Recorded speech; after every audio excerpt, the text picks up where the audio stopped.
Hello दोस्तों, स्वागत है आपका हमारे YouTube channel mission lecture UK 2025 पर। तो दोस्तों, आज की क्लास में हम बात करेंगे प्रवक्ता राजनीति विज्ञान से संबंधित जो पॉलिटिकल साइंस से संबंधित जो अभ्यर्थी हैं उनके लिए हमारी आज एक डेमो क्लास है दोस्तों, जो प्रवक्ता मेंस की तैयारी के लिए है, यानी कि मुख्य परीक्षा की तैयारी के लिए क्लास है। तो दोस्तों, जो आपका विज्ञापन है अभी प्रवक्ता के लिए, तो प्रवक्ता में इसको राजनीति विज्ञान के जगह पे इसका नाम जो है नागरिक शास्त्र के नाम से इसको वैकेंसी जो आई हुई है। तो दोस्तों, यहाँ पर आपका जो नागरिक शास्त्र है, इसमें हमारा पहला टॉपिक आया है राजनीतिक सिद्धांत और विचार। ठीक है दोस्तों, तो राजनीतिक सिद्धांत की प्रकृति, उसकी मुख्य चिंताएं और पतन और पुनरुत्थान, उसके अलावा प्रजातंत्र, स्वतंत्रता, समानता, न्याय, संप्रभुता, उदारवाद और मार्क्सवाद। तो दोस्तों, ये है हमारा इसका पहला टॉपिक। तो बात करते हैं तो दोस्तों, सबसे पहले हम नागरिक शास्त्र क्या चीज़ है और पॉलिटिकल साइंस क्या है। तो दोस्तों, अगर बात करें इसमें, तो सबसे पहली बात है आपको जो है कि नागरिक शास्त्र जो है ये पॉलिटिकल साइंस का एक हिस्सा है। ठीक है दोस्तों, ये पॉलिटिकल साइंस का क्या है, एक हिस्सा है, यानी कि आपका राजनीति विज्ञान का एक हिस्सा है नागरिक शास्त्र, जिसको सिविक्स कहा जाता है दोस्तों। ठीक है, तो नागरिक शास्त्र में क्या होता है कि हम नागरिकों के अधिकारों, कर्तव्यों और सरकार के कामकाज का अध्ययन करते हैं दोस्तों। ठीक है, जबकि राजनीति विज्ञान के अंतर्गत क्या किया जाता है, राजनीति विज्ञान के अंतर्गत दोस्तों हम सरकार, राजनीति और शासन प्रणालियों का व्यापक अध्ययन करते हैं, यानी कि उसकी डिटेल स्टडी हम उसमें करते हैं। किसके बारे में दोस्तों, राजनीति विज्ञान के अंतर्गत किसका अध्ययन किया जाता है, सरकार, राजनीति और शासन प्रणालियों का, इसका डिटेल्स जो है यहाँ पर स्टडी की जाती है। लेकिन जो आपका नागरिक शास्त्र है दोस्तों, इसके अंतर्गत क्या किया जाता है, नागरिकों के अधिकारों, उसके कर्तव्यों और सरकार के कामकाज का अध्ययन होता है। ठीक है, अब साथ ही दोस्तों, जो नागरिक शास्त्र है इसके अंतर्गत नागरिकता के सैद्धांतिक, राजनीतिक और व्यवहारिक, इन चीज़ों का अध्ययन किया जाता है। ठीक है, तो यहाँ पर वही है, राजनीतिक सिद्धांत और इन चीज़ों को ही स्टडी करने का आपका सिलेबस में रखा गया है। और इसमें नागरिकों के अधिकारों, कर्तव्य और सरकार के साथ उनकी भूमिका शामिल रहती है नागरिक शास्त्र के अंतर्गत, यानी कि सिविक्स के अंतर्गत। जबकि पॉलिटिकल साइंस में, यानी कि राजनीति विज्ञान के अंतर्गत क्या है कि यह सामाजिक विज्ञान है, जो सरकार, राजनीति और शासन प्रणालियों, ठीक है, तीनों को ही एक साथ, और राजनीतिक गतिविधियां, जो भी एक्टिविटीज हो रही हैं पॉलिटिकल, उसके अलावा राजनीतिक विचारों और राजनीतिक व्यवहारों का अध्ययन करता है। ठीक है दोस्तों, तो हम क्या पढ़ रहे हैं दोस्तों, हम पढ़ रहे हैं पॉलिटिकल साइंस के अंतर्गत नागरिक शास्त्र जो हमारा है सिविक्स वाला, इस पर हम चर्चा कर रहे हैं, क्योंकि ये एक पॉलिटिकल साइंस, इनके राजनीति विज्ञान का एक हिस्सा है राजनीति शास्त्र। ठीक है, तो आज हमारी क्लास दोस्तों नागरिक शास्त्र से ही संबंधित होने वाली है, यानी कि हम राजनीति विज्ञान के अंतर्गत पढ़ रहे हैं नागरिक शास्त्र, और इसके अंतर्गत आज हम स्टार्ट कर रहे हैं दोस्तों अपना डेमो क्लास। ठीक है दोस्तों, तो दोस्तों उम्मीद है आपको हमारी क्लास अच्छी लगेगी, और इससे पहले आपसे रिक्वेस्ट है दोस्तों, अगर आप चैनल पर नए हैं तो चैनल को सब्सक्राइब कर लेंगे, साथ ही बेल आइकन दबाकर ऑल नोटिफिकेशन ऑन कर लीजिएगा। ठीक है, जिससे आपको लगातार हमारे क्लासेस का नोटिफिकेशन देखने को मिलेगा, क्योंकि बहुत सारे हमारे कैंडिडेट्स की जो रिक्वेस्ट है वो है कि पॉलिटिकल साइंस की क्लास प्रोवाइड कराई जाए, तो इसलिए हमने पॉलिटिकल साइंस को यहाँ पर जो है इम्पोर्टेंस दी है दोस्तों। ठीक है, तो उम्मीद है हमारी क्लास आपको पसंद आएगी, और दोस्तों इसमें हम सिलेबस के अकॉर्डिंग डिटेल क्लास भी स्टडी करेंगे, और साथ ही दोस्तों ऑब्जेक्टिव क्वेश्चंस के माध्यम से भी स्टडी करेंगे। मैक्सिमम हमारा दोस्तों ऑब्जेक्टिव टाइप क्वेश्चंस के बेस पे ही हम इसकी प्रिपरेशन करेंगे दोस्तों। ठीक है, तो क्योंकि बुक्स दोस्तों आप एनसीईआरटी 11th-12th आप कंप्लीट करेंगे अपनी, और साथ ही ग्रेजुएशन की बुक्स लेंगे और पोस्ट ग्रेजुएशन की बुक्स को स्टडी करेंगे, तो उन्हीं से आपका जो है सिलेबस कंप्लीट होगा। तो आपने डिटेल बुक्स अपने घर में परचेज करके रखनी है दोस्तों, और उनको आपने स्टडी जरूर करना है, जिसमें आपका एनसीईआरटी मेन रोल प्ले करेगा 11th-12th का, और इसके अलावा 9th-10th में भी जो आपका एसएसटी के अंतर्गत जो पॉलिटिकल साइंस वाला पोर्शन होता है दोस्तों, उसको भी आप डीप स्टडी करेंगे।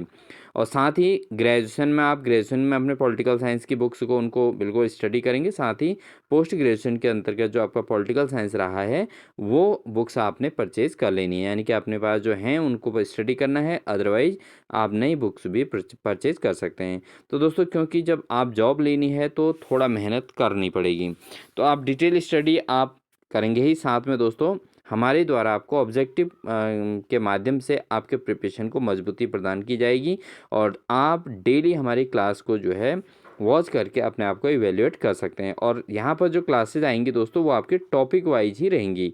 ठीक है, बट थ्योरी पोर्शन को कम इम्पोर्टेंस दिया जाएगा, ऑब्जेक्टिव को हम ज़्यादा महत्व देंगे दोस्तों। ठीक है, बट लेंगे टॉपिक के हिसाब से ही दोस्तों, ठीक है। तो कोई चीज़ आपके साथ ऑड क्लास आपको नहीं कराई जाएगी, आपको क्लास बिल्कुल सिलेबस के अकॉर्डिंग कराई जाएगी, बट मैटर जो ज़्यादा रहेगा दोस्तों ऑब्जेक्टिव रहेगा, इस चीज़ को आप ध्यान रखिएगा, ठीक है दोस्तों। डेली आपको क्लास मिलेगी, तो आप जो दिन भर स्टडी कर लेंगे अपने बुक्स से, उससे आपको यहाँ पर जो है क्या हो जाएगा दोस्तों, फाइनल आपका प्रिपरेशन हो जाएगा, और साथ ही आपका रिवीजन क्लास भी यहाँ पर प्रिपेयर हो जाएगी दोस्तों, ठीक है। तो हम स्टार्ट करते हैं दोस्तों आज की क्लास को। पहला क्वेश्चन है दोस्तों, किसे नई राजनीति का पिता कहा गया है। तो दोस्तों अगर राजनीति के पिता की बात आती है तो राजनीति का पिता कहा जाता है दोस्तों अरस्तु को। किसे कहा जाता है दोस्तों, अरस्तु को राजनीति का पिता कहा जाता है, क्योंकि इन्होंने पॉलिटिक्स नामक एक पुस्तक लिखी थी और उसी के आधार पर इन्हें जो है राजनीति का पिता कह दिया गया दोस्तों, ठीक है। बट यहाँ पर अगर पूछा जाता है दोस्तों आधुनिक राजनीति की बात जहाँ पर आती है, तो आधुनिक राजनीति की अगर बात आएगी दोस्तों, तो वहाँ पर किसको माना जाएगा, वो माना जाएगा मैकियावली को, ठीक है। तो ये मैकियावली दोस्तों जो हैं, ये इनका पूरा नाम जो है दोस्तों है निकोलो मैकियावली, ठीक है। निकोलो मैकियावली इनका पूरा नाम है, और इनको अक्सर आधुनिक राजनीति विज्ञान का जनक कहा जाता है। और इनके जो है ये क्या थे दोस्तों, एक राजनयिक भी थे, दार्शनिक भी थे, और इतिहासकार भी रहे हैं निकोलो मैकियावली, ठीक है दोस्तों। और ये जो है इन्होंने 1469 से 1527 तक इनका जो है इनकी लाइफ रही थी, और ये जो है आधुनिक राजनीति के पिता इनको कहा जाता है। तो क्वेश्चन राजनीति के पिता पर दो क्वेश्चन रहेंगे दोस्तों, एक रहेगा राजनीति के जनक कौन है, वह हैं अरस्तु, और इनकी बुक थी दोस्तों पॉलिटिक्स नामक बुक थी, और दूसरा क्वेश्चन हो सकता है आधुनिक राजनीति के पिता कौन है, तो ये हैं दोस्तों मैकियावली, ठीक है दोस्तों, निकोलो मैकियावली। तो इसका ऑप्शन नंबर 1 वैसे सही है दोस्तों अभी, और अगर आधुनिक शब्द आएगा तो मैकियावली आ जाएगा। अगला क्वेश्चन है दोस्तों हमारा, पॉलिटिक्स नामक पुस्तक के लेखक कौन हैं। तो दोस्तों हम बेसिक चीज़ें पढ़ रहे हैं आज की क्लास में, डेमो क्लास हमारी। तो पॉलिटिक्स नामक पुस्तक के लेखक कौन है दोस्तों, ऑप्शन है लासवेल, रूसो, प्लेटो या अरस्तु। तो दोस्तों पॉलिटिक्स नामक पुस्तक के लेखक हैं अरस्तु, तो ऑप्शन नंबर 4 इसका सही आंसर हो जाएगा दोस्तों, ठीक है। तो पॉलिटिक्स नामक पुस्तक के लेखक कौन है, अरस्तु हैं दोस्तों। अगला क्वेश्चन है दोस्तों हमारा कि हॉब्स को किस रूप में जाना जाता है। तो दोस्तों हॉब्स को किस रूप में जाना जाता है, एक राजनेता, राजनीतिक दार्शनिक या संगीतज्ञ या खिलाड़ी। तो दोस्तों हॉब्स को जो जाना जाता है वह एक राजनीतिक दार्शनिक रहे हैं। क्या रहे हैं दोस्तों, राजनीतिक दार्शनिक जो है, हॉब्स एक राजनीतिक दार्शनिक हैं दोस्तों। बढ़ते हैं दोस्तों अगले क्वेश्चन में। अगला क्वेश्चन है, हिंद स्वराज पुस्तक किसने लिखी थी। तो ऑप्शन है डॉक्टर अंबेडकर, महात्मा गांधी, जवाहरलाल नेहरू या जयप्रकाश नारायण। तो हिंद स्वराज नामक पुस्तक के लेखक कौन है दोस्तों, वह हैं महात्मा गांधी। तो ऑप्शन नंबर इसका सेकंड वाला सही आंसर हो जाएगा दोस्तों, ठीक है। तो हिंद स्वराज नामक पुस्तक किसने लिखी थी, महात्मा गांधी ने लिखी थी दोस्तों। अगला क्वेश्चन है दोस्तों, सर्वप्रथम किस देश में संघात्मक शासन की स्थापना हुई। तो सबसे पहले किस देश में संघात्मक शासन की जो है स्थापना हुई थी। ऑप्शन है भारत, संयुक्त राज्य अमेरिका, सोवियत संघ या कनाडा। तो दोस्तों सबसे पहले जो संघात्मक शासन प्रणाली स्थापित हुई थी वो हुई थी संयुक्त राज्य अमेरिका में, ठीक है। तो ऑप्शन नंबर सेकंड इसका सही आंसर हो जाएगा दोस्तों। सबसे पहले संघात्मक शासन प्रणाली जो स्थापित हुई थी वो हुई थी संयुक्त राज्य अमेरिका में। बढ़ते हैं दोस्तों अगले प्रश्न में।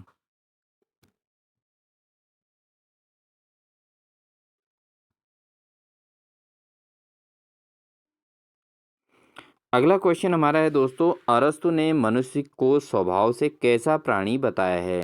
तो दोस्तों अरस्तु ने मनुष्य को स्वभाव से कैसा प्राणी बताया है। ऑप्शन है नश्वर, राजनैतिक, धार्मिक या सामाजिक। तो दोस्तों अरस्तु ने अपने जो पॉलिटिक्स नामक जो बुक दी है, उस बुक में इन्होंने जो है मनुष्य के स्वभाव को क्या माना है, मनुष्य को एक सामाजिक प्राणी माना है। क्या माना है दोस्तों, सामाजिक प्राणी माना है मनुष्य को, ठीक है। तो ये इसका ऑप्शन नंबर डी इसका सही आंसर हो जाएगा दोस्तों। बढ़ते हैं दोस्तों अगले प्रश्न में।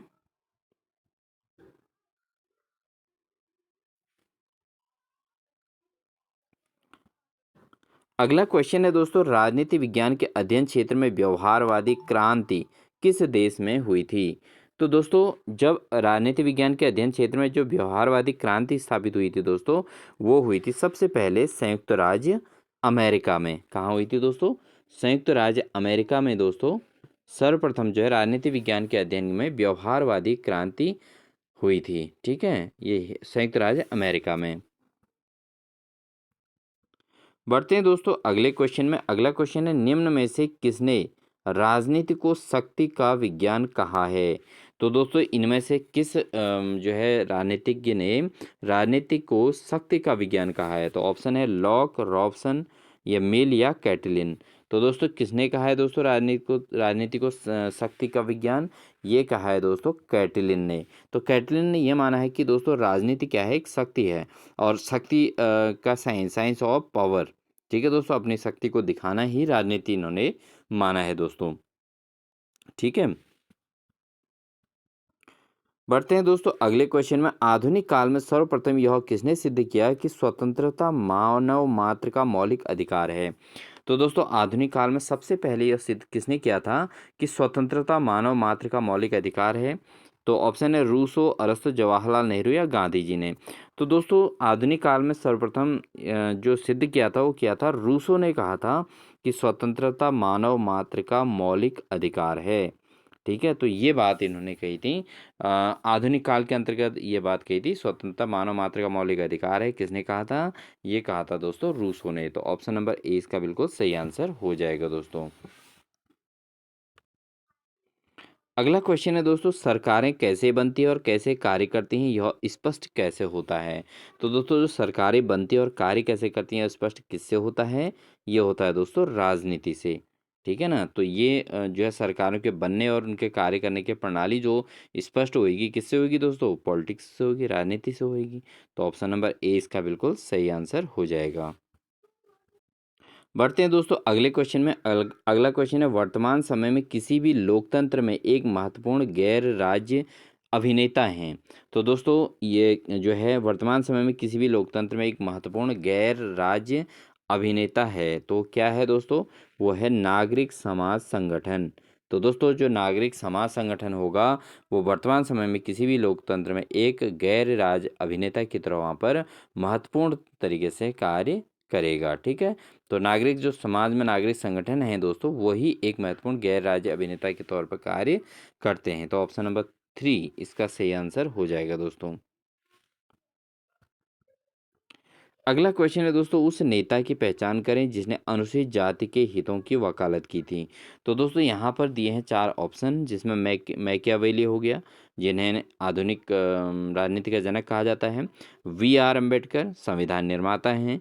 कार्ल मार्क्स हो गए दोस्तों, और अरस्तु हो गए। ठीक है दोस्तों, तो इनमें से कौन ऐसे नेता हैं जिन्होंने अनुसूचित जाति के हितों की वकालत की थी? तो वो की थी दोस्तों वी आर अम्बेडकर ने दोस्तों अनुसूचित जाति के हितों की वकालत की थी जब संविधान का निर्माण हुआ था। तो ऑप्शन नंबर 20 का सही आंसर हो जाएगा दोस्तों।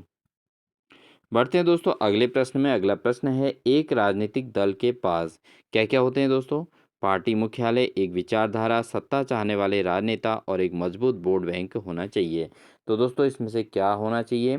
तो एक राजनीतिक दल के पास होनी चाहिए, सबसे बड़ी होनी चाहिए विचारधारा। ठीक है, राजनीतिक क्या होनी चाहिए दोस्तों? विचारधारा होनी चाहिए।